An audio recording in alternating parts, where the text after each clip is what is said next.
Merci Quentin. Donc j'ai la parole pour terminer le quaternaire. Et puis je la garderai pour la clôture du colloque Q11. Donc je vais vous parler d'un projet qui est financé par l'INSU, par le projet ECDECO Bioeffect, et qui est initié et piloté par l'Institut des sciences de la Terre d'Orléans, en collaboration avec plusieurs structures, et notamment l'Institut de chimie organique et analytique d'Orléans, le Centre de biophysique moléculaire, le Centre hospitalier régional d'Orléans. Enfin, c'est des collaborations qui vont venir très vite.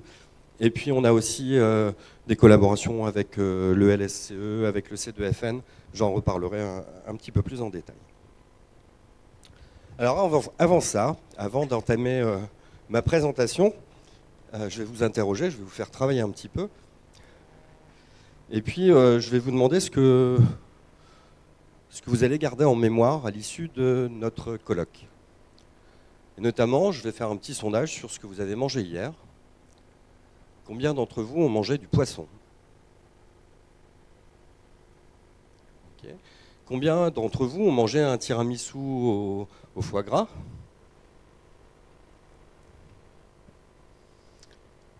Okay. Combien ensuite ont bu un mojito au Club 15? Une bière? Ok. Combien sont fumeurs parmi vous? Combien fument des joints? Combien prennent de la cocaïne? C'est bizarre, hein, il y a des mémoires qui sont sélectives, notamment sur le type d'information qu'on peut obtenir de vous. Et si je vous demande ce que vous avez mangé au Noël de 2016, je pense que ça va être assez difficile aussi de retrouver l'information. Il y en a quelques-uns, mais ça va être assez dur d'avoir cette information. La question aussi, c'est comment Orléans va se souvenir de votre présence pendant le colloque Q11. Parce que j'ai beaucoup de considération pour vous, bien entendu, et notamment parce que, en tant que géochimiste organicien, vous êtes pour moi des sources de matière organique. Et voici l'image, alors c'est issu d'un livre de Susan Gaines et Geoff Eglinton, qui explique un petit peu tout ce qu'est la géochimie organique, et ça part dès que la feuille de l'arbre commence à changer de couleur, à rougir, qu'elle tombe sur le sol, et ensuite elle va parcourir les sols, les rivières, et parvenir jusqu'à un bassin de sédimentation. Et il y a plein de questions sur comment, une fois arrivé dans le bassin de sédimentation, la matière organique qui constitue ces feuilles, qui peut être de l'ADN par exemple, qui peut être des acétates de triterpényle dont vous a rapidement parlé Anaël, ou d'autres molécules, comment ces molécules dans le sédiment vont archiver la mémoire des événements qui sont survenus dans le bassin versant. Et en fait, tout ce qu'on a entendu pendant ces 3 jours, ça revient toujours à la même chose. On a des archives, on a des traceurs, et l'idée c'est de lire, décrypter les archives sédimentaires, et puis de lire à travers les mensonges ou les biais, les filtres, qui peuvent dénaturer la réalité des écosystèmes passés. Alors moi j'aime bien le concept d'anthropocène, d'une part parce que je trouve que c'est un formidable outil marketing, comme l'a dit Fabien de manière un peu directe tout à l'heure, ce matin, et c'est utile pour établir pour affiner ou pour réaffirmer les relations entre sciences et société. Je trouve aussi que c'est un bon prétexte pour aller, ça va être mon propos, pour aller regarder comment notre quotidien s'enregistre dans les archives sédimentaires. Et puis c'est une belle opportunité aussi pour travailler avec des communautés qui ne sont pas les communautés classiques avec lesquelles on collabore en paléo.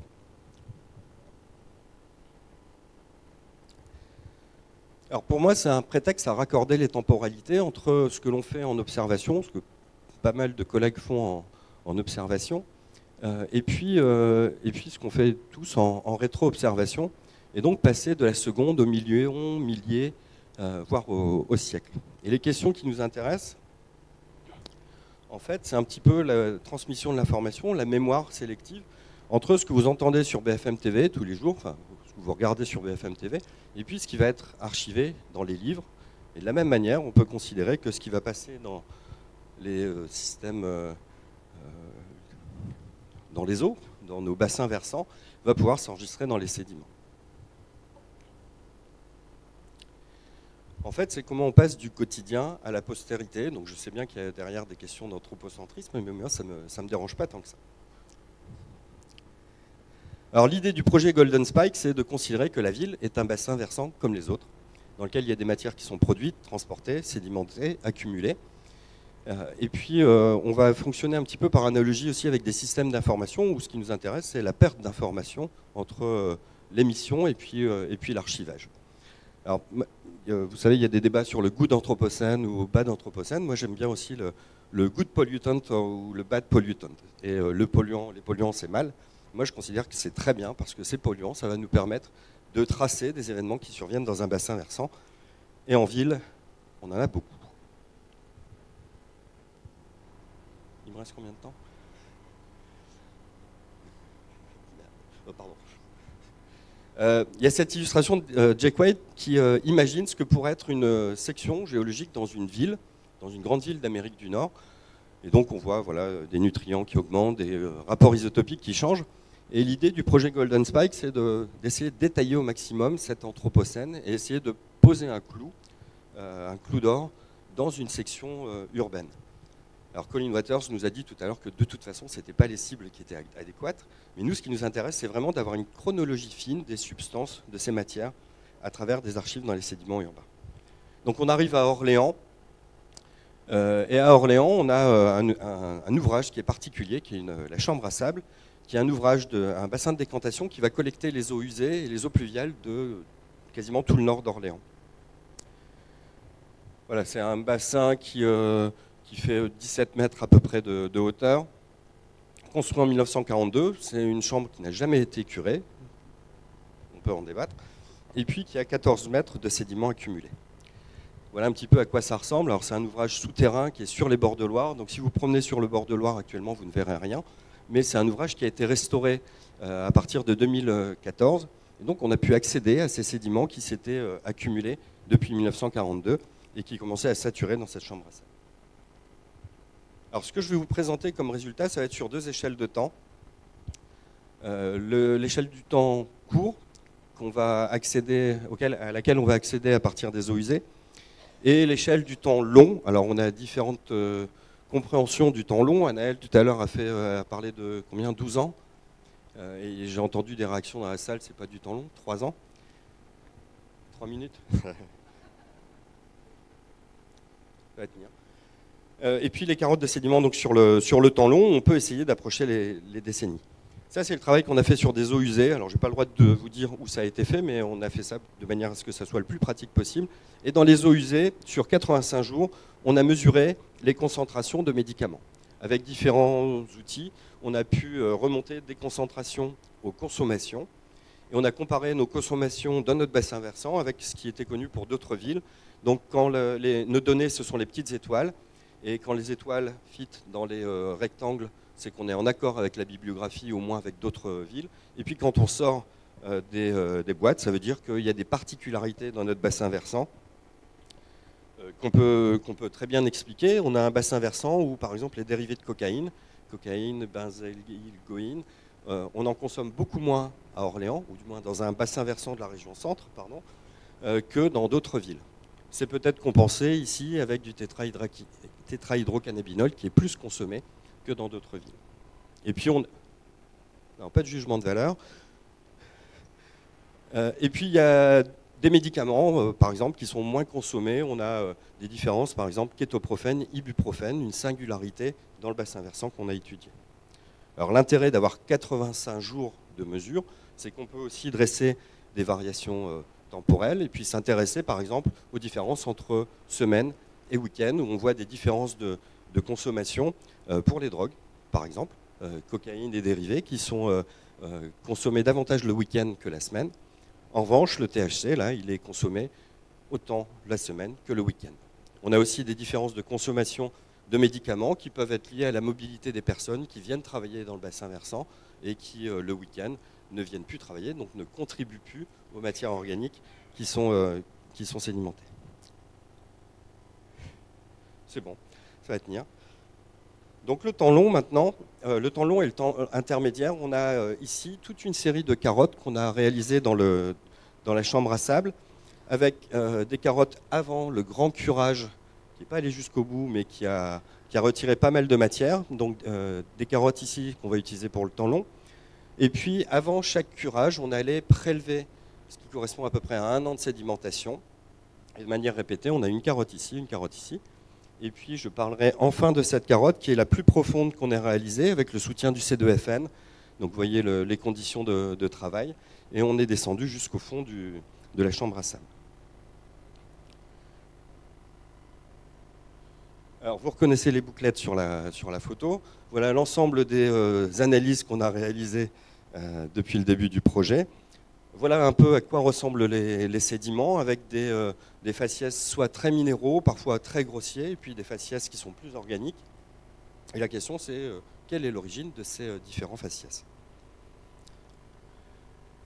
On a aussi réalisé des dates sur ces carottes, à la fois à Poznan et puis au LMC 14. Et vous voyez ici l'enchaînement des dates C14 avec la méthode post-bombe, où on voit qu'on a une relativement bonne succession de ces âges C14 dans nos sédiments. Alors un petit peu moins pour les sédiments les plus profonds qu'on ait acquis, puisqu'on espérait 1942 et on est à 1970.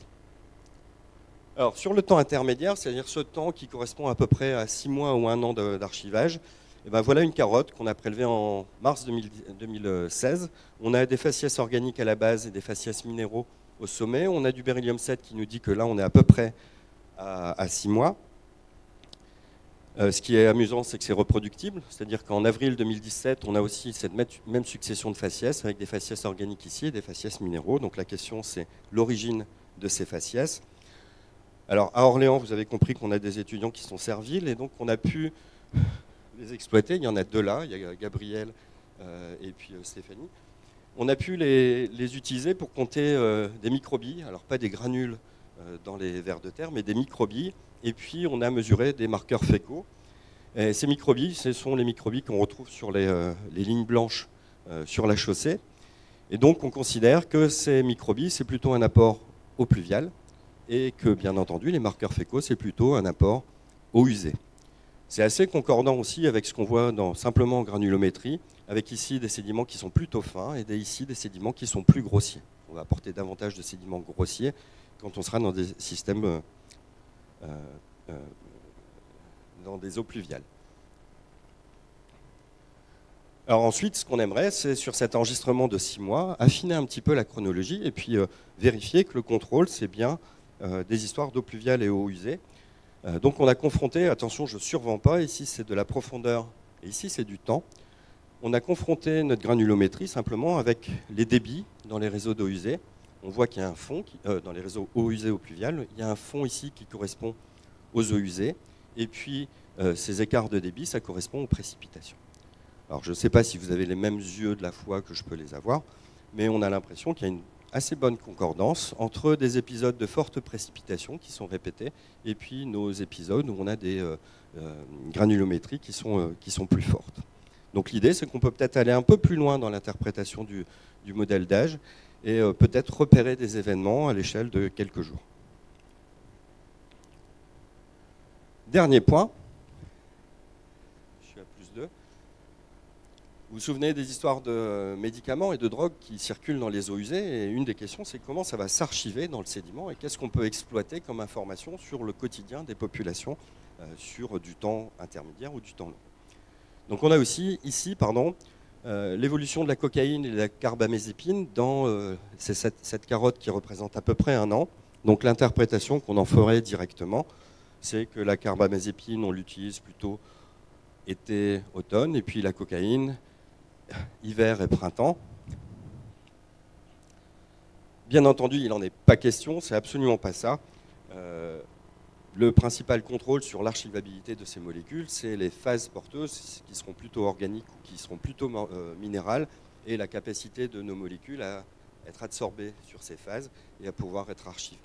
Donc on a encore pas mal de travail à réaliser pour comprendre cette fonction de transfert entre ce qui est dans les eaux usées et ce qui sera dans le sédiment, notamment en termes, pour l'interpréter en termes quantitatifs.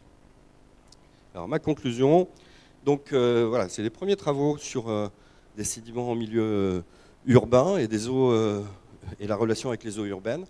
Donc on est capable, à travers l'analyse des eaux usées, de retracer des évolutions temporelles, peut-être liées à des habitudes, peut-être à des épidémies, peut-être développer des systèmes d'alerte. On peut aussi envisager de cartographier des inégalités en sélectionnant différents points dans un bassin versant. Et puis les sédiments qui sont déposés dans les ouvrages d'assainissement sont organisés stratigraphiquement, ils sont datables, ils semblent répondre à des événements du bassin versant, et puis ils archivent une quantité phénoménale de traceurs. Quand on a des extraits de nos sédiments dans les égouts, je peux vous assurer que c'est très prometteur en termes de diversité de molécules. Les perspectives, je vous laisse les lire et je vous remercie pour votre attention.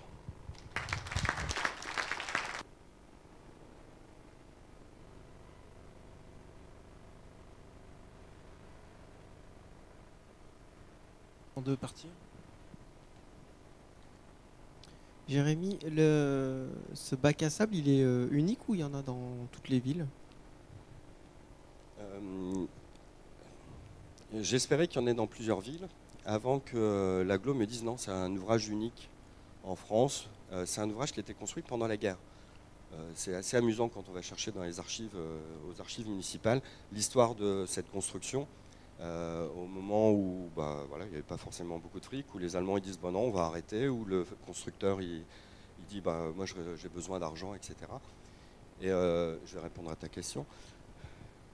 Et donc on le considérait multiple et je pense qu'il est unique. En revanche, il y a dans tous les réseaux d'assainissement des ouvrages qui ont capté une partie de cette information. À Orléans, il y a une autre cible qui est un siphon pas très loin de ce qu'a montré Lauriane tout à l'heure, au débouché de la Bionne, si je me souviens bien. Comment? De l'égoutier, ouais.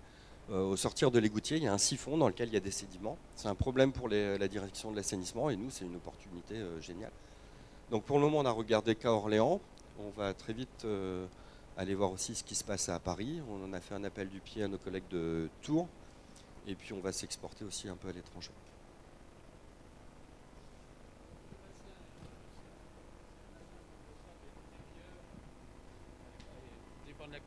Le sable dépend de la construction, est déposé antérieurement et filtre les arrivées, ou alors est-ce que c'est un dépôt comme dans un égout, petit à petit avec sédimentation? Non, c'est pas un filtre à sable au sens où filtre à sable des piscines, c'est un bassin de décantation. Donc le sable, c'est un sable qui s'est déposé. Ouais.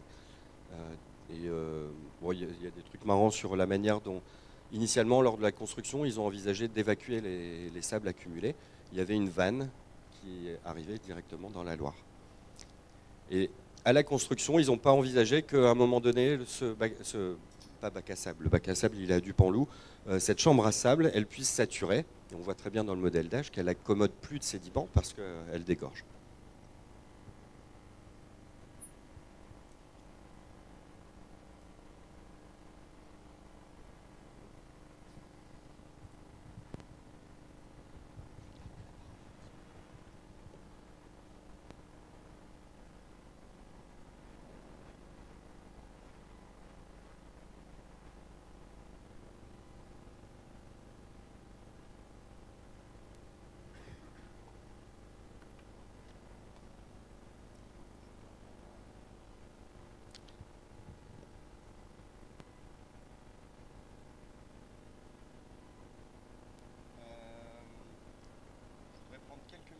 Pas plus d'une